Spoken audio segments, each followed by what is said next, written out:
All right, let's take a look back at a trade earlier in the first round. At the time, we didn't have all the details about what the Knicks gave up and now what they're getting in return here. So this is a lot here for what they gave up. They gave up the 11th overall pick. Thunder picked Ousmane Dieng out of France, and then the Knicks are going to get 3 2023 protected first-round picks in the deal. And then now they dump the salary of Kemba Walker, which allows them to make a strong run at Jalen Brunson, who they just hired his father, Rick, as an assistant. So there's a lot to unpack here with what the Knicks have done. But the Knicks look like they have made a great deal on draft night. Unpack this for us, Gary, because there's a lot going on with this deal. They clearly wanted to unload Kemba's salary. Mission accomplished. And it seems clear to me, or at least I hope for Knicks fans it's clear, like they have to know they're getting Jalen Brunson, and they're clearing the space to get that done.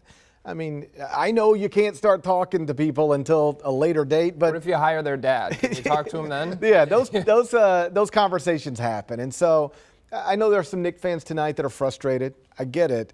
But if this is a step in the process of landing Jalen Brunson, who's an all-star level point guard and still only 25 years old, then I think you look up and, big picture, take everything into account, you feel better about it down the road. And you know where the New York Knicks executives were in the playoffs?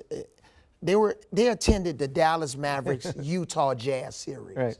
So you had Julius Randle there, Worldwide West, a lot of guys from their front office, and they weren't there to take a look at or evaluate Luka Doncic. Right. Maybe they were there to just take a up-close look at Donovan Mitchell. So you never know how this plays out in terms of them wanting to make a play for Jalen Brunson, but also figure out a way to recreate that entire backcourt by maybe trying to get involved with Donovan Mitchell. Utah doesn't have a coach. Did they hire a coach? I don't think so I don't think the Utah Jazz hired a coach.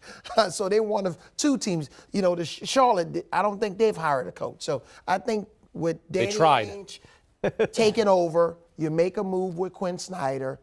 Supposedly, Donovan Mitchell and Rudy Gobert are not on the same page. So let's see how this plays out.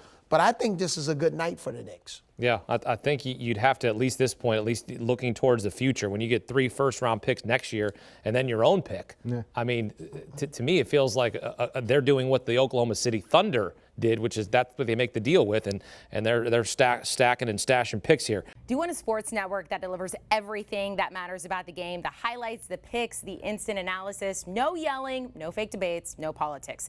Hit the subscribe button and never miss a moment.